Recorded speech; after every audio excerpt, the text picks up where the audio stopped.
नमस्कार, प्लानिटेक्स में आपका स्वागत है। और हमेशा की तरह आपसे निवेदन है, हमारे चैनल को सब्सक्राइब करें, बेल आइकन जरूर दबाएं, हमारे वीडियोस को लाइक करें और फ्रेंड्स एंड फैमिली के साथ भी शेयर करना नहीं भूलें। दोस्तों, आज हम लोग भारत के रक्षा क्षेत्र से दो बहुत ही इम्पोर्टेंट और बहुत ही अहम खबरों पर जो है चर्चा करते हैं। As a citizen of this country, हम लोगों को अपने देश में क्या विकास हो रहे हैं, रक्षा क्षेत्र में हमारी शक्ति किस तरह बढ़ रही है या क्या हमारी तैयारियां हैं, डिटेल्स नहीं लेकिन इन जनरल हमें जानने की जरूरत है। हम ये नहीं कह सकते भैया हमें क्या रक्षा क्षेत्र, वो आर्मी है, एयरफोर्स है, हमें क्या करना, नहीं, जानना चाहिए हमें कि हम किन परिस्थितियों में हैं, हमारी रक्षा तैयारी किस लेवल की है, आने वाले भविष्य के जो है खतरों से निपटने के लिए हम कितने तैयार हैं, इसकी जानकारी हमें रहनी चाहिए। As a citizen of this country हमें मालूम होना चाहिए, जानना चाहिए। तो दो बहुत ही महत्वपूर्ण खबरें हैं। एक तो अभी कुछ दिन पहले मैंने इस पर वीडियो बनाया था, 3-4 दिन पहले, जो 20 और 21 तारीख का नोटैम जारी किया है भारत सरकार ने या वायुसेना ने, जो है 4800 किलोमीटर का नोटैम जारी किया है उड़ीसा के चांदीपुर टेस्ट रेंज से लेकर के एकदम बिल्कुल बे ऑफ बंगाल होते हुए इंडियन ओशियन तक। नोटैम कहते हैं, नोटिस टू द एयरमैन बोलते हैं उसको। और ये नॉर्मली जब आप कोई हवा में मिसाइल वगैरह इस तरह की चीज़ें टेस्ट करते हैं तो कोई हादसा नहीं हो जाए सिविलियन एयरक्राफ्ट के साथ में, तो ये एक नोटिस जारी कर दिया जाता है सभी देशों को, सारे जो सिविल एविएशन की एजेंसीज हैं अलग अलग देशों में, कि भाई इस पीरियड में आप उस क्षेत्र से नहीं गुजरे, उस क्षेत्र से आप नहीं गुजरे, नहीं तो कोई खतरे की संभावना हो सकती है, कोई दुर्घटना हो सकती है, इसलिए इसको पहले से जारी कर दिया जाता है। हमारा नोटैम जो है 20 और 21 तारीख का है। अब देखते हैं, लोगों के बहुत बड़े स्पेकुलेशंस बहुत लग रहे हैं। कोई कह रहा है सूर्या मिसाइल का टेस्ट होगा, कोई कह रहा है अग्नि मिसाइल का टेस्ट होगा, अग्नि 6 मिसाइल का टेस्ट होगा। और ये 4800 किलोमीटर की जो हमारी ये है, क्या कर सकते हैं, नोटैम है, ये बता रहा है कि कोई बहुत बड़ी मिसाइल ही टेस्ट होनी, छोटी मोटी मिसाइल के लिए इतना लंबा नोटैम नहीं जारी किया जाता। और जैसा मैंने पिछले वीडियो में भी बताया था कि आप 4800 किलोमीटर का नोटैम आप जारी कर रहे हैं, तो इसका ये मतलब नहीं है कि आप 4800 किलोमीटर रेंज वाली ही मिसाइल टेस्ट कर रहे हैं। नहीं, ये बहुत बड़ा वो सारे देश जो हैं, कोई भी देश अपने मिसाइल की एक्चुअल रेंज नहीं बताता, अपने हथियारों की एक्चुअल रेंज कभी नहीं बताता, ताकि सामने वाले कंफ्यूज रहें और जब वैसी सिचुएशन आवे, जब आप इस्तेमाल हथियार को करें, तो वो एक सरप्राइज फैक्टर निकल करके आवे, वो सोच रहा है कुछ और हो जाए कुछ। अभी ऐसा ही एक ऑपरेशन सिंदूर में भारतीय सेना ने फेस किया। जी हां, फॉर्चुनेटली जो है पाकिस्तान के पास जो है चाइनीज मिसाइल PL-15 जो उनके पास है, उन्होंने खरीदा था पाकिस्तान से। एयर टू एयर मिसाइल है, बियॉन्ड विजुअल मिसाइल है वो, और उसकी रेंज जो बताई जा रही थी 145 किलोमीटर, लेकिन एक्चुअल रेंज उससे कहीं ज्यादा निकल करके आ गई। ये कैसे पता चला कि हमारे एक, अब जस्ट जितनी आपको जानकारी, नेचुरली आप उसी हिसाब से अपने आप को पोजीशन करते हैं, उतनी दूर तक अपने एयरक्राफ्ट ले जाते हैं। भैया उसका इतने नज़दीक तो आ नहीं सकता, और यदि इतनी डिस्टेंस पर है तो ये मिसाइल उसके पास में सबसे अच्छी जो मिसाइल है वो चलाएगा भी तो हम तक नहीं पहुंचेगा। ये सारी कैलकुलेशन करके आप जो है अपना कहाँ तक आपको जाना है और एक्शन लेना है, अपने मिशन कंप्लीट करने हैं, ये सब आप करते हैं। और भारतीय वायुसेना के लिए बहुत बड़ा एक सरप्राइज ही आया कि PL-15 जो माना जा रहा था कि हाँ 145 किलोमीटर की मिसाइल है, उसकी रेंज उससे भी बहुत ज्यादा निकली, करीब करीब 200 किलोमीटर के आसपास। और उसी में से एक मिसाइल ने जो है हिट किया हमारे एक राफेल को, बिकॉज आप you are taken by surprise कि भाई ये मिसाइल पहुंच कैसे गई हमारे पास। और वो हिट, लेकिन हिट होने के बाद भी वो राफेल जो है सुरक्षित अपने बेस पर उतर गया। ये और पुख्ता करता है कि राफेल एक मजबूत और रिलायबल एयरक्राफ्ट है। और इसीलिए खबरें ये भी निकल करके आ रही हैं कि अब भारतीय वायुसेना गवर्नमेंट टू गवर्नमेंट बेसिस पर जो है भारत को कह रही है, गवर्नमेंट टू गवर्नमेंट बेसिस पर 90 राफेल एयरक्राफ्ट परचेज करने के लिए, क्योंकि ऑपरेशन सिंदूर में जो है मिसाइल के से हिट होने के बाद भी वो एयरक्राफ्ट बिल्कुल सही सलामत सेफली जो है अपने बेस पर उतर गया। थोड़ी बहुत उसकी मरम्मत की जरूरत पड़ेगी, फिर वो उड़ने लगेगा। और इससे भारतीय वायुसेना का कॉन्फिडेंस जो है राफेल में बहुत ज्यादा बढ़ गया। खैर ये एक डेविएशन हो जाएगा, इसलिए let us come back to our original कि एक सरप्राइज फैक्टर हमेशा रखा जाता है। आप कभी भी अपने हथियारों की ओरिजिनल जो है उसकी क्या काबिलियत है, क्या उसकी कैपेबिलिटी है, ये नहीं डिस्क्लोज करते, उसको नीचे करके बताते हैं। मिसाइल होगी 1000 किलोमीटर, आप कहेंगे नहीं 500 किलोमीटर जाएगी, 600 किलोमीटर जाएगी। लोग ये सोच रहे 600 किलोमीटर जाएगी, लेकिन आप 1000 किलोमीटर चली गई तो naturally it is a surprise for that. तो जैसा मैं कह रहा था कि ये 4800 किलोमीटर का जो हमारा नोटैम है, क्या ये हम 4800 किलोमीटर का ही मिसाइल टेस्ट करें? बिल्कुल नहीं, बिल्कुल नहीं। हमारा टेस्ट बहुत ज्यादा बड़े रेंज का हो सकता है, मैं कह रहा हूं, क्योंकि जब तक न्यूज नहीं आती कौन सी मिसाइल है क्या है ये हम नहीं कंफर्म कर सकते। लेकिन डेफिनेटली ये बहुत ज्यादा बड़े रेंज का हो सकता है। क्यों? उस दिन भी मैंने बताया, उस वीडियो में भी मैंने बताया था कि आप किसी चीज को फेंकते हैं, प्रोजेक्टाइल लॉन्च करते हैं, तो उसकी सबसे ज्यादा रेंज जो है वो 45 डिग्री पर ही लॉन्च करते हैं, तभी आती है। ये हम लोगों ने अपने फिजिक्स क्लासेस में अपने स्कूल में पढ़ा था। ये फिजिक्स की थ्योरी है कि आप 45 डिग्री एंगल पर जब कोई चीज फेंकते हैं तो मैक्सिमम डिस्टेंस को कवर करता है, उससे कम करेंगे तो वो शॉर्ट, उससे कम डिस्टेंस जाएगा, उससे ऊंचा करेंगे, एंगल को बढ़ाएंगे तब भी वो कम ही जाएगा। मतलब 45 से ऊपर हो चाहे 45 से नीचे हो, आपका प्रोजेक्टाइल जो आपने फेंका है वो कम डिस्टेंस में जाएगा, यानी 45 पर आपका सबसे ज्यादा जाएगा, दूर जाएगा। तो ऐसी बड़े बड़े एक्सपर्ट्स जो है बता रहे हैं। अब ये सब चीजें तो जब तक सामने आते हैं, पूरी आती भी नहीं, ये सब डिफेंस की चीजें खुलकर सामने आती भी नहीं। हम लोग ज्यादातर स्पेकुलेशंस ही लगाते हैं, सच कहा जाए तो। लेकिन फिर भी मोटा मोटी जान लेते हैं कि यदि 4800 किलोमीटर का हमारा न्यूटैम है और हम ये कहते हैं कि भाई हमारा जो कोई मिसाइल है उस 45 पर नहीं, हमने 78 डिग्री पर लॉन्च किया और वो बहुत ऊंचा जाएगा, काफी ऊंचा जाएगा, लेकिन कम दूरी पर ही गिर जाएगा। इसको बोला जाता है टेक्निकल टर्म्स में लॉफ्टेड ट्रेजेक्ट्री।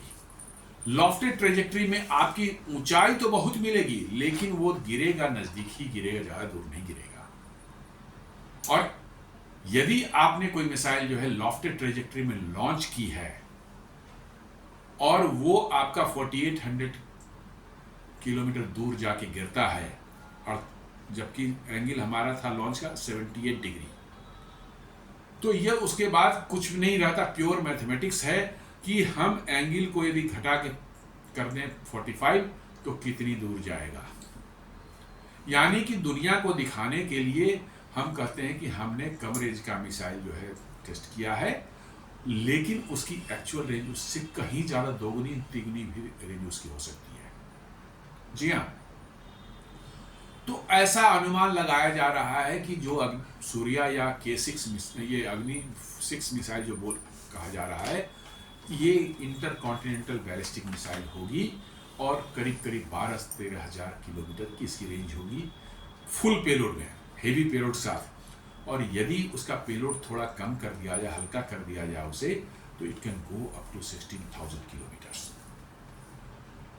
तो वर्चुअली दुनिया के किसी कोने में आप पहुंच सकते हैं, दुनिया के किसी कोने में आप हिट कर सकते हैं। और ये इस खबर ने दुनिया में इस कदर खलबली मचाई है कि आप देख लें, यूनाइटेड स्टेट्स का जो है एक स्पाई शिप बोलिए, वो जो है उसका नाम USS सांता बारबरा है, सांता बारबरा, वो आ चुका है कहाँ, 2 दिन पहले कोलंबो के पोर्ट में डॉक हुआ है। आया तो था इस प्रोटेक्स पर कि जो है हमें फ्यूल लेना है, लेकिन वो अभी तक वहाँ टिका हुआ है, फ्यूल व्यूल सब मिल गया होगा उसका, लेकिन अभी भी टिका हुआ है। वो शायद एक टेस्ट होने के बाद ही यहाँ से हटेगा, क्योंकि वो इसको ट्रैक करना चाहता है, ऑब्जर्व करना चाहता है कि कौन सी मिसाइल है, इसका क्या रडार सिग्नेचर है, कितनी ऊंचाई तक गया, कितना दूर गिरा, तो उसे वो भी कैलकुलेट करेगा कि कितनी 45 डिग्री पर लॉन्च किया जाए, कितने इसका रेंज होंगे। क्योंकि आज तक चीन जरूर आता था, भारत की मिसाइल टेस्ट होती थी तो उसके रिसर्च वेसल्स जो इधर आते थे, रिसर्च वेसल के नाम पर जो है वो सभी स्पाई शिप होते हैं। ये भी रिसर्च वेसल के ही नाम पर आया है, लेकिन है तो स्पाई शिप ही है। और वो कोलंबो में डॉक्ड है लास्ट 2-3 डेज से जो है, और ये इंतजार कर रहा है कि भारत कोई मिसाइल छोड़ेगा तो उसके डेटा ये कैलकुलेट करेगा, कैप्चर करेगा और कैलकुलेट करेगा कि exactly what is the capability of this missile. तो यूएस के वारशिप का जो है, स्पाई शिप का कोलंबो आना, ये थोड़ा सा मतलब कि जो है इंडिकेट कर रहा है कि ये छोटी मोटी मिसाइल नहीं, कोई बहुत बड़ी मिसाइल है। तो लोग जो सूर्या और K6 की, सॉरी इसकी बात कर रहे हैं, अग्नि 6 की बात कर रहे हैं, तो इट मे बी पॉसिबल। लेकिन मेरे जहन में एक और बात आ रही है कि एक और मिसाइल हो सकती है जिसका रेंज जो बनाया जा रहा था, इस पर डेवलपमेंट वर्क चल रहा था, वो भी करीब करीब इसी रेंज का मिसाइल है और इसी कैटेगरी का मिसाइल है, लेकिन स्लाइटली डिफरेंट। वो है सबमरीन लॉन्च जो है बैलिस्टिक मिसाइल SLBM, और उसका नाम बोलते हैं K6। वो भी 12,000 किलोमीटर तक मार करने वाली मिसाइल है, और उसको हमारे बैलिस्टिक मिसाइल सबमरीन जो होंगे, SSBMs होंगे, सब जो बैलिस्टिक मिसाइल वाले सबमरीन होंगे, उनमें वो तैनात किए जाएंगे, और वो भी 10-12,000 किलोमीटर तक मार करने वाली मिसाइल होगी, और मर्व कैपेबल होगी। 8 से 10 उसमें जो है वारहेड्स होंगे, और वो हमारे जो S5 क्लास के जो है सबमरीन जो अभी बन रहे हैं, जिनका डिजाइन फेज में भी हैं, उनका कंस्ट्रक्शन चालू होने वाला, हो सकता है 7-8 साल लगे उनको बनने में।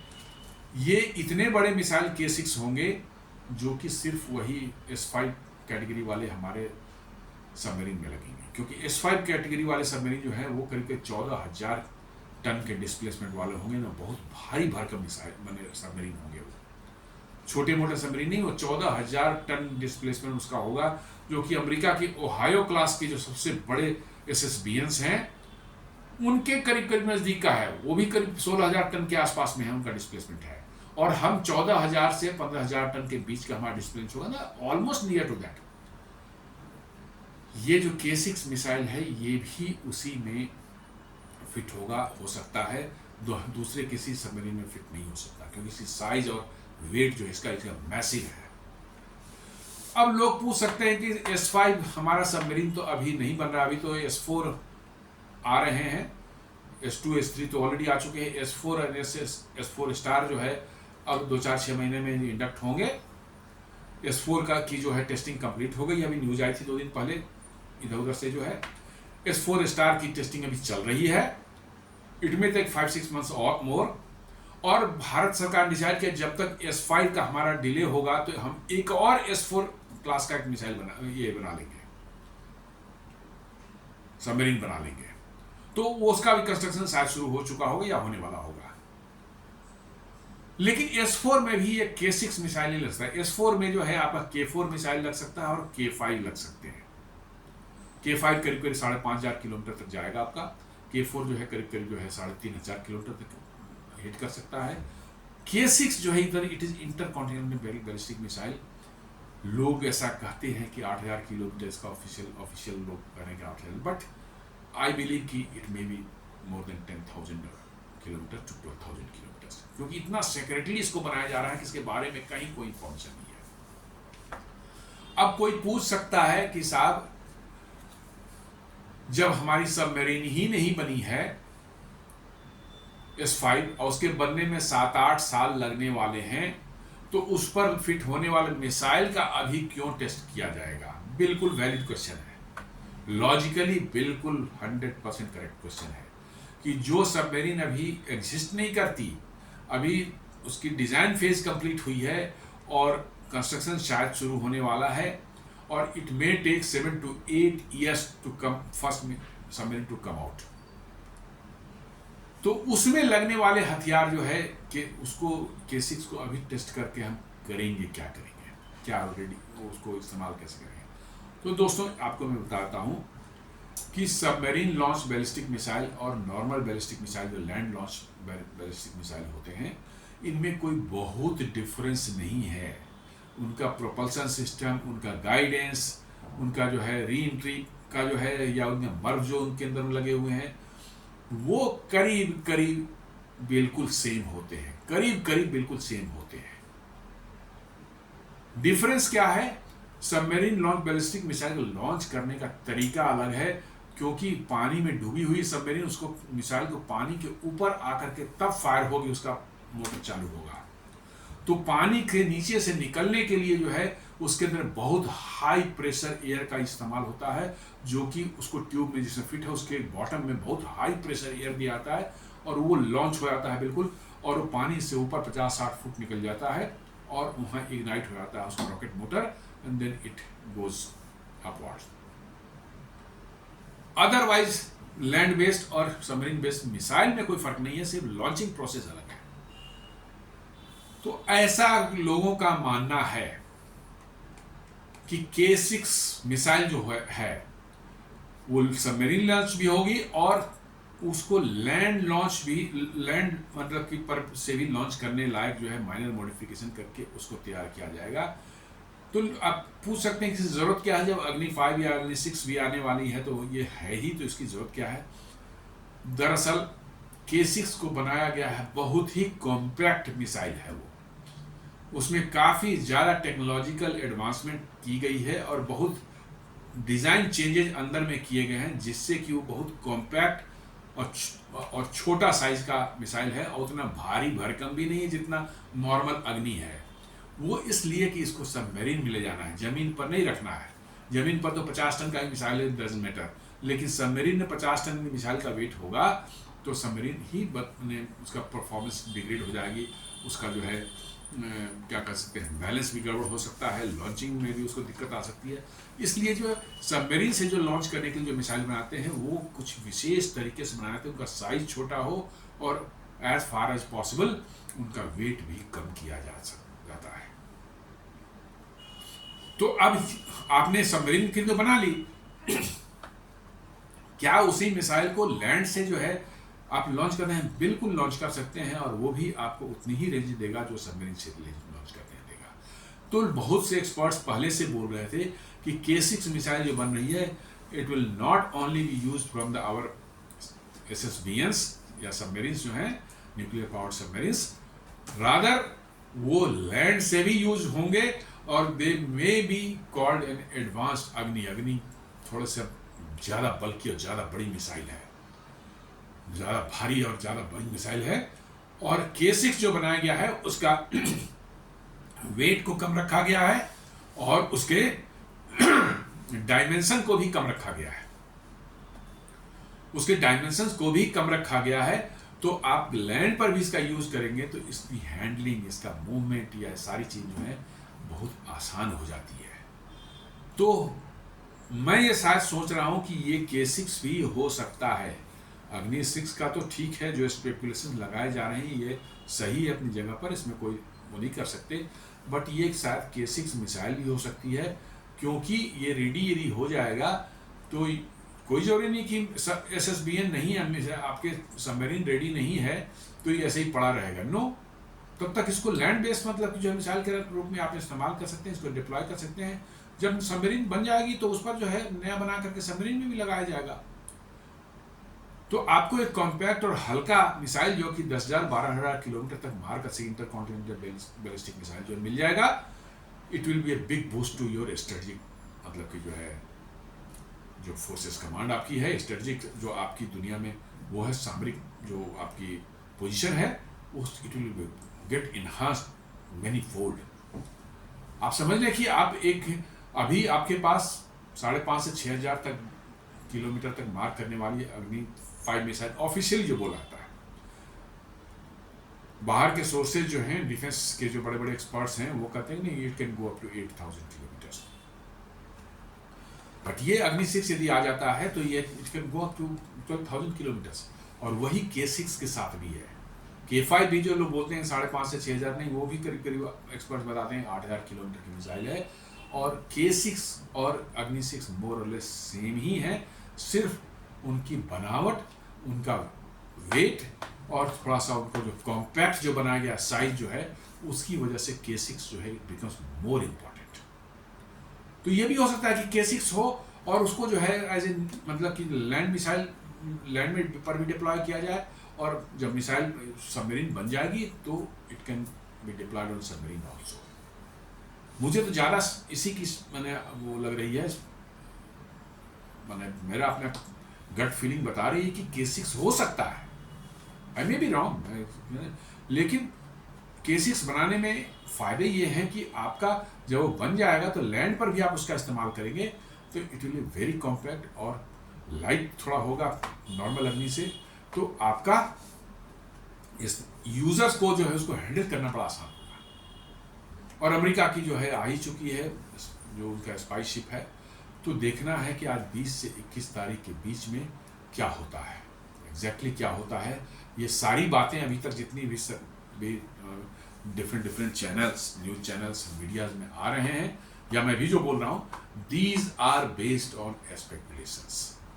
वी डोंट एग्जैक्टली नो कि what missile is getting fired today and tomorrow, क्या होने वाला है अंदाजा। लेकिन ये है कि 4800 किलोमीटर नोटैम का मतलब है कि naturally it is a big very big missile, छोटी मोटी मिसाइल नहीं है।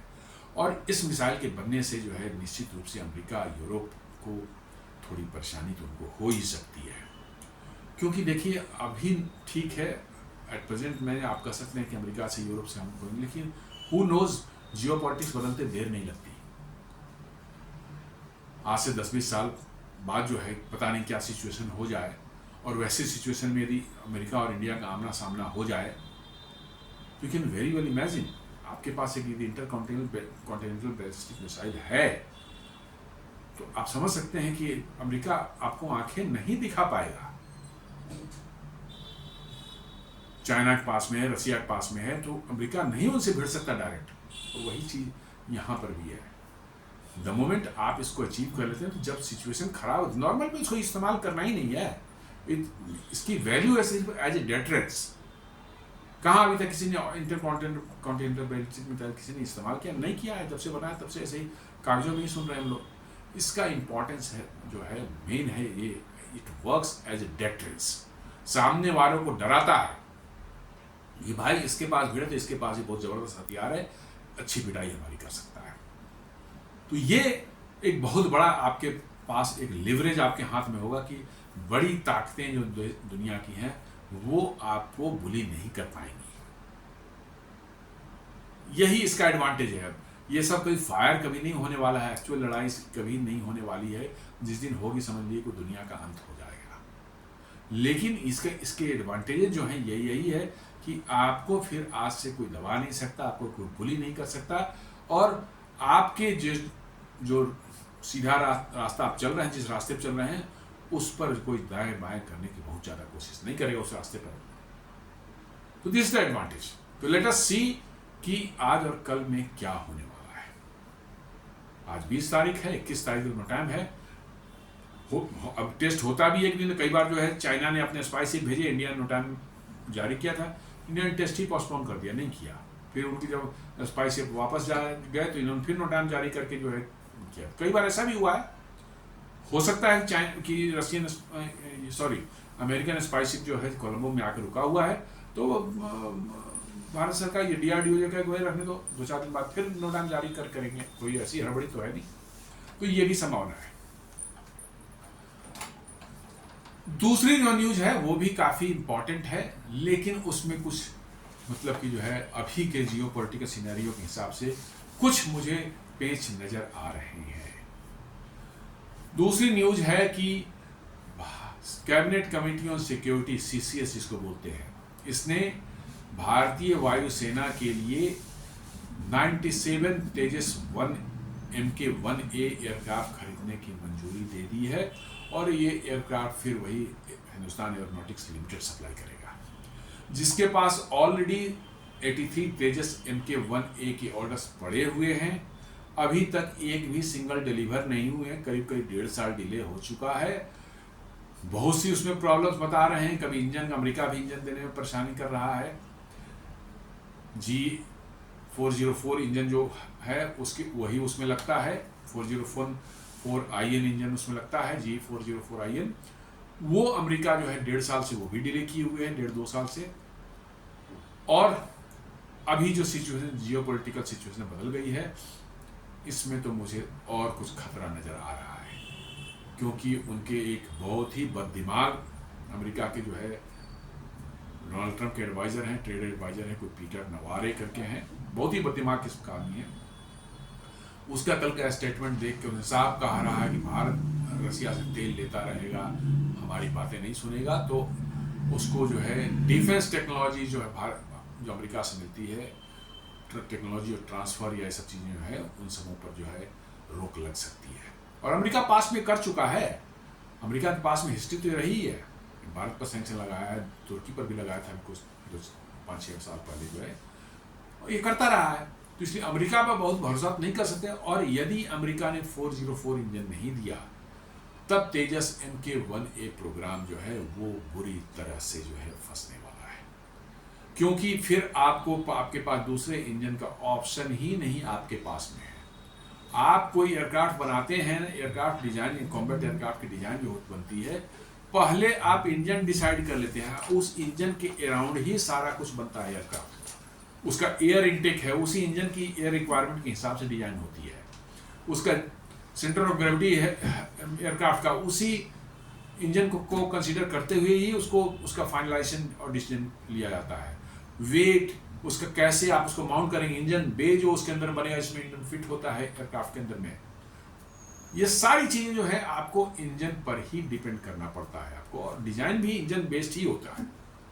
यदि आप इंजन बदलेंगे तो उसकी एयर इंटेक रिक्वायरमेंट जो बदल जाएगी, और आपका एयर इंटेक जो है बना हुआ है इसके हिसाब से, तो फिर आपको समस्या आएगी। इंजन बे छोटा बड़ा हो जाएगा, आप कैसे फिट करेंगे उसमें आपको समस्या आ जाएगी।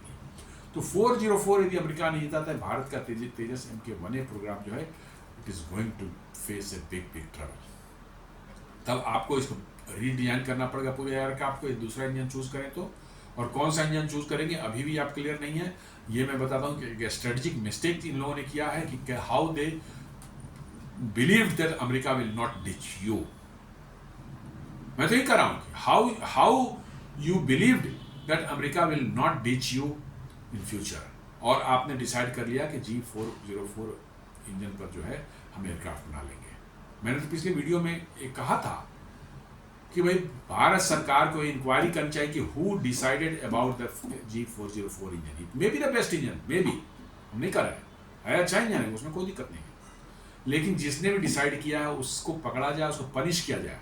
कि you know the geopolitical tension जब होगा, जियोपॉलिटिकल रीजन से अमेरिका कभी भी आपको ये कर सकता है, और पास्ट में अमेरिका ने किया है। America is the most untrustworthy country in this world. जी हाँ, मोस्ट अनट्रस्टवर्दी मैं वर्ड इस्तेमाल कर रहा हूं। आप चाइना पर करने शायद वो भी 1-8% चांस है कि वो सक्सेस हो जाए, ट्रस्ट जो है।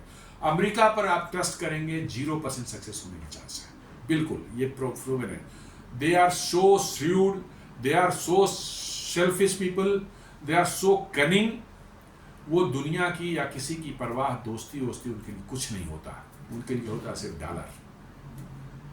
आप अमेरिकन से बात करें ना, जाकर के आपको साइकोलॉजी पता चलेगी। हर 2-4 सेकंड पर 2-4 सेंटेंस के बाद उनके मुंह से कहीं ना कहीं डॉलर की बात निकलेगी। आप नॉर्मल बात भी कर रहे हैं, उसमें घूम फिर कर कहीं कहीं डॉलर पाएगा। 24/7 उनका माइंड जो है डॉलर के बारे में सोचता है, और उस डॉलर के सोचने के कारण जो है वो दोस्त कौन है, दुश्मन क्या है, कौन हमारे एलाइज हैं, कौन पार्टनर्स हैं, they don't bother about that. Humanitarian approach उनके पास नहीं है। लाखों लोग किसी देश में मर जाएं, वहाँ लड़ाई लगवा देंगे, क्योंकि उनको पैसे कमाने हैं उनकी कंपनियों को। वो वहाँ पैसे कमाने के लिए जो है लड़ाई चलती रहनी चाहिए, तभी उनकी कंपनियां हथियार बनाती हैं, हथियार बिकेंगे और तो वो पैसे डॉलर कमाएंगे। वो ये अमेरिकन माइंडसेट में परमानेंटली घुसा हुआ है। तो आप समझ सकते हैं कि हाउ कैन यू मैंने ट्रस्ट देम। तो मैं कहता हूं कि किसने ये सारा कुछ जानते हैं कि पास्ट में अमेरिका ने हाउ दे हैव मतलब कि जो है misbehaved with us, how they have मतलब वर्चुअली दे हैव मतलब कि played with our emotions, our prestige and our dignity. हर चीज के साथ उन्होंने खिलवाड़ किया है, और उसके बाद भी किसी एयरफोर्स के ऑफिसर ने या ब्यूरोक्रेट ने, चाहे पॉलिटिशियन ने इस पर डिसाइड किया है। मेरा तो मानना है कि that fellow should be punished, चाहे हूसोएवर ही मे बी। वो प्राइम मिनिस्टर हो, वो एयर चीफ मार्शल हो, HAL का चीफ हो, चाहे मतलब कि डिफेंस सेक्रेटरी हो या डिफेंस मिनिस्टर हो। यदि जिस डिसीजन लिया है तो उससे पूछा कि किस बेसिस पर आपने लिया है, और क्या आपने इस फैक्टर को, अमेरिका के अनट्रस्ट वर्दीनेस को वाले फैक्टर जो है, इसका जो है आपने इस फैक्टर को आपने कंसीडर किया था, नहीं किया था। तो इस तरह के मिस्टेक्स आप करेंगे तो आपके साथ यही होगा। और भारत में तो अनफॉर्चुनेटली मैं बोलता हूं, लगता है यहाँ के लोगों के दो बोल सामने वाले ने अच्छा बोल दिया, मीठा बोल दिया, आहा दिल पिघल गया, भाई ये तो हमारा दोस्त है, हमारा यार है, हमारे लिए जान दे देगा। यही भारत के लोगों का नहीं भाई, दुनिया ऐसे नहीं चलती। वो मीठा बोल रहा है, उसके क्यों बोल रहा है अब पहले ढूंढिए, क्यों बोल रहा है, अब पता चल जाएगा क्यों बोल रहा है। 1998 में अमेरिका ने इंडिया पर सैंक्शन, बड़े तगड़े सैंक्शन लगाए थे पोखरण न्यूक्लियर टेस्ट के बाद जो है, और 4-5 साल तक वो रहे। अंत में उन्होंने खुद ही अपने तरफ से हटाया, क्योंकि उनको लगा कि हम इंडिया को आइसोलेट करके रखा है, उससे कम कुछ हथियार तो बेचे, कुछ कमाए, डॉलर तो कमाए। उन्होंने खुद हटा दिए, और उसके बाद देखिए कि 2008 से उन्होंने कुछ बेचना शुरू किया, कुछ ट्रांसपोर्ट प्लेन, हेलीकॉप्टर वगैरह खरीदे गए, करीब 20-22 बिलियन डॉलर के खरीदे गए। तो कहा ना कि वो अपने सहूलियत के हिसाब से कब लगाएंगे आपका सैंक्शन, कब हटा लेंगे। It is totally based on their own convenience। तो ये 404 इंजन जो है आपका, ये बहुत बड़ा आपके गले में कांटा जैसा अटक गया है कि आप क्या करेंगे। यदि इसको आप डिस्कार्ड करते हैं, छोड़ते हैं, तो फिर आपको पूरा एयरक्राफ्ट रीडिजाइन करना पड़ेगा। It may take 3 to 4 years और 5 years भी लग सकता है। पूरा रीडिजाइन करना पड़ेगा, क्योंकि पूरा एयरक्राफ्ट बना ही हुआ इस इंजन के। ये बेवकूफ़ी हमारी थी, हम लोग बेवकूफ़ी थी।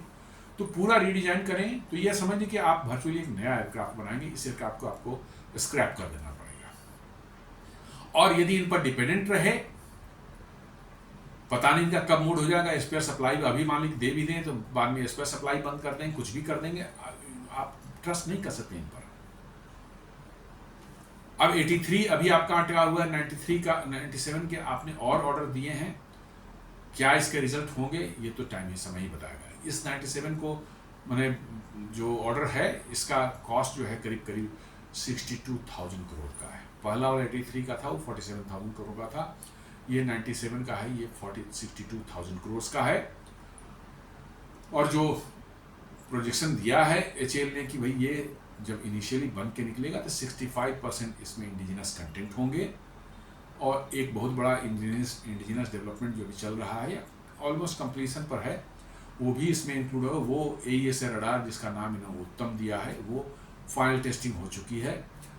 उसको फर्स्ट 83 वाले लॉट से ही लगना था उसको, लेकिन फर्स्ट 83 में ऑलरेडी डिलेड है, पता नहीं क्यों उस पर, चूँकि उसको लगाने के बाद फर्दर सर्टिफिकेशन करनी पड़ेगी। अभी चूँकि पहला जो इन्होंने का प्लान था, पहले 40 एयरक्राफ्ट आउट ऑफ 83 जो है वो इजरायली एल्टा AESA रडार के साथ इक्विप होंगे, उसकी सर्टिफिकेशन हो चुकी है।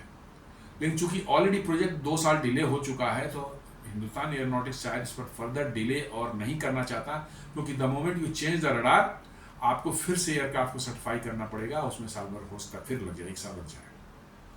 तो उन्होंने कहा कि नहीं, हम इसको अभी इसमें नहीं लगाएंगे, इसमें सभी एल्टार ही लगेंगे। लेकिन 97 वाला ही तो 3 साल इंजन नॉर्मल ढंग से आते रहा, तो भी 3 से 4 साल बाद ही मिलेंगे, भारतीय वायुसेना को मिलना शुरू होंगे। तो ये कार्य जो HAL की तरफ से आया कि भाई उसमें हमें ये पूरा का पूरा जो है नया अपना इंडिजिनस उत्तम AES रडार हम फिट करके देंगे। लेकिन वो तो बात की बात है, पहला तो कंसर्न है कि जो 83 अभी ऑर्डर्स पर है उनका क्या होगा, बिकॉज अभी तक जो है 2 साल में जो है सिर्फ 2 इंजन, एक मार्च में इंजन आया था, एक जुलाई में आया था। कह रहे हैं कि नहीं हम हर साल, अब इस साल के अंत तक 12 इंजन दे देंगे, फिर उस अगले साल में पूरे साल में हम मिला जुला के 20 इंजन दे देंगे, लेकिन हो कुछ नहीं रहा है। और वहाँ की जितनी भी मिलिट्री इंडस्ट्रियल कॉम्प्लेक्स की कंपनियाँ हैं, आर्म्स बनाने वाली कंपनियाँ हैं, उनका सारा जो है सरकार के इशारे पर और सरकार के कंट्रोल में ही चलती हैं। प्राइवेट जरूर हैं, लेकिन सरकार कह देगी कि फलानी कंट्री को नहीं देना है तो नहीं देना है। आप ये इंजन भी भारत को मिल रहा है तो उनके जो है कांग्रेस से अप्रूव होने के बाद ही मिल रहा है, ऐसे नहीं मिल रहा है, वो खुद से नहीं बेच सकते। तो वहाँ की सरकार ने यदि उनको इंस्ट्रक्शन दे देती है कि नहीं आपको नहीं बेचना है भारत को, तो नहीं दे सकते, वो बेचेंगे, बिल्कुल नहीं देंगे। आपका तेजस MK2 का भी यही हालत हो गया है। आपने G414 का इंजन का डिसाइड किया था, एग्रीमेंट होने वाला था, वो भी फंस जाएगा आपका यदि ऐसा होगा, अमेरिका का एटीट्यूड बदलेगा तो आपको रीडिजाइन कर। खैर वो तो अभी एग्जिस्टेंस में नहीं है, वो एयरक्राफ्ट तो नहीं है, अभी आपने प्रोटोटाइप भी रेडी नहीं किया उसका, तो ओके, उसमें डिले 2-3 साल और होता है तो मान सकते हैं। बट ये तो रेडी है, ये तो रेडी है, सिर्फ इंजन आ जाए तो आपको बनना शुरू हो जाएंगे। 10-12 तो उसके फ्यूजलाज वगैरह बन के हैं और इक्विपमेंट फिट करके रखा हुआ है, इंजन लगा के, पुराने इंजन लगा के टेस्ट भी किया हुआ है। जैसे ही आएगा आप उसको जो है इंजन को फिट करेंगे, 10-12 तो ऐसे ही मिल जाएंगे आपको तुरंत। लेकिन अब अमेरिका देगा कि नहीं देगा प्रेजेंट सिनेरियो में, तो मुझे पूरा डाउट है। लेकिन एक और सिल्वर लाइनिंग दिख रही है कि यदि आप 97 और ऑर्डर देते हैं, उसके लिए भी हमको लगता है कि 97 है तो नेचुरली कि उससे ज़्यादा इंजन होंगे, स्पेयर्स में भी तो आप रखते ही हैं, कर भी 110 115 120 इंजन आप का ऑर्डर और देते हैं। तो अमेरिकन्स बड़े ग्रीडी हैं, मैं बताऊं आपको, दे आर वेरी ग्रीडी। पैसे जहां से मिल रहे हैं उसके लिए अपनी ईमान धर्म से बेच सकते हैं, मां बहन की भी चिंता उनको नहीं होती। पैसे मिलने चाहिए, मैं सिर्फ साफ बात बता रहा हूं, ईमान धर्म बेचने में उनको कोई वो नहीं लगता, सारा कुछ है। जैसे ही उनको यदि दिखेगा कि यदि 120 इंजन और हमको ऑर्डर मिल रहा है, यदि हम इंजन ठीक से भी दें तो 120 का और हमें मिल जाएगा, तो शायद वो अपना जो है कहा कि ईमान धर्म बेच करके वो भी कर दें। लेकिन कोई भरोसा नहीं है उनका, क्या कर सकते हैं, उनका कोई भरोसा नहीं है। At present the situation is very very fragile, रोज हर घंटे बदल रही है और हर घंटे जो है कुछ नई ऐसी बातें आ रही है विच इज क्वाइट, मतलब कह सकते हैं कि ग्लूमिंग, या कह सकते हैं डिजिट, आपको मैंने उससे कोई अच्छी फीलिंग नहीं आएगी। आपके एक्सपोर्ट्स पर असर होगा, कुछ अच्छा खासा असर होगा, आप you will have to diversify, आपके डिफेंस परचेजेज जो उनके साथ में थे उन पर असर होगा, आपको विल हैव टू रीप्लान। बहुत चीज़ें हैं, आपने 6 पोसाइडन P8I पोसाइडन जो है वो खरीदने के फाइनल ऑर्डर देने वाले थे या दे चुके थे शायद, वो भी अधर में लटक जाएगा। इस तरह के बहुत से बने हुआ है। और यदि अमेरिका ने भारत पर सैंक्शन लगाने की कोशिश की तो आप मान के चलिए कि जितने भी डील उनसे हैं, भारत भी उन सभी डील से समझ लिए कि एक साथ बाहर हो जाएगा। क्योंकि इस बार यदि अमेरिका ने भारत को डिच किया तो अब अमेरिका भूल जाए कि उसके साथ भविष्य में भी कोई डिफेंस से रिलेटेड डील हो सकती है, बिल्कुल नहीं। ये पहली फर्स्ट एंड लास्ट होगा। अमेरिकन इक्विपमेंट तो ऐसे भी हम लोग नहीं खरीदते थे, ये तो 2008 के बाद कुछ ट्रांसपोर्ट प्लेन हेलीकॉप्टर्स वगैरह ने लेना शुरू किया, उसी के तहत जो ये इंजन पर भी लोगों ने भरोसा कर लिया कि अरे सब कुछ मिल रहेगा तो इंजन भी सब ले लेते हैं। नोबडी थॉट कि इस सिचुएशन ऐसी है। लेकिन अमेरिकन जो है आर हाईली अनप्रेडिक्टेबल, उन पर भरोसा करना मतलब कि अपनी जान पर खतरा पैदा करना। तो वही मैं कह रहा हूँ कि एक सिल्वर लाइनिंग ये है कि बड़ा ऑर्डर हो जाएगा, उनका ऑर्डर और बड़ा हो जाएगा, डबल से भी ज़्यादा हो जाएगा, तो शायद पैसे की लालच में वो अपना ईमान धर्म बेच के कहेंगे नहीं नहीं नहीं हम देंगे। ठीक है, यदि वैसा होता है भारत का ही फायदा है, और नहीं होता है तो परेशानी तो आपको होगी। लेकिन मैं अमेरिकन को भी बताना चाह रहा हूँ कि this was the first and last defence deal के मामले में। इसके बाद भारत आपकी तरफ देखने ही वाला नहीं है। यदि इस बार डिच किया गया भारत को, तो भारत आगे से भविष्य में अगले सैकड़ों सालों तक जो है अमेरिका पर तो डिफेंस इक्विपमेंट के लिए बिल्कुल भरोसा नहीं करने वाला है। ये लिख के रखिए सब कोई। और मुझे इसकी ही संभावना ज़्यादा लग रही है, क्योंकि डोनाल्ड ट्रंप और उनकी टीम की जो हेकड़ी अभी दिख रही है ना, उसमें वो कुछ भी कर बैठेंगे। क्योंकि उनके टीम के लोग जितने हैं ना, वो कोई ना डिप्लोमेसी उनको आती है, ना वो पॉलिटिक्स में उनका एक्सपीरियंस है। वो सारे के सारे सड़क छाप छापरी टाइप के लोगों को ले आए। आप जिसको देखें, मार्को रूबियो को ले लो, ये पीटर नवारो को ले लो, सारे के सारे वैसे ही है। सारे के सारे जो है वैसे ही है। यू कांट से कि भाई ये थोड़ा होशियार है, वो वैसा नहीं। एक एलन मस्क भी था, वो भी वैसे ही बिहेव कर रहा था। सब के सब ऐसे ही हैं। तो यू कैनॉट बी श्योर कि वो क्या करते हैं। सड़क छाप लोगों को उठा करके आप बैठा दिएंगे इतने बड़े बड़े पोस्टों पर। जो है मार्को रूबियो को बना दिया, जो कि बिल्कुल बोलने, कल क्या बोल रहा है कि नहीं नहीं नहीं, चाइना जो तेल ले रहा है उससे कोई दिक्कत नहीं, वो तो रशियन तेल, वो तो वर्ल्ड मार्केट को स्टेबलाइज कर रहा है। भारत जो तेल रहा है उससे रसिया को जो लड़ाई लड़ेगा, इसलिए भारत का सैंक्शन लगाना ठीक है। चाइना तो is too big to sanction. कैसा बेशर्म आदमी है, वो समझ नहीं आती। भारत लग रहा है कि तेल लेकर के जो है पकौड़े तलेगा। अरे भाई, वो जो काम चाइना करेगा वही भारत भी करेगा। तो दिस इज द सिचुएशन। खैर एनीवे, अब let us see what happens. दोस्तों, ये न्यूज़ थी, 2 न्यूज़ थी आज की जिसको मैंने शेयर किया। लेट अस सी कि आज का टेस्ट जो होता है, आज और कल में कोई टेस्ट होता है तो फिर उस पर आगे बात करेंगे। उम्मीद करता हूँ वीडियो पसंद आया होगा। आप हमारे वीडियोज़ को लाइक करें, फ्रेंड्स एंड फैमिली के साथ शेयर करें, हमारे चैनल को सब्सक्राइब करें और बेल आइकन दबाना बिल्कुल नहीं भूलें। धन्यवाद।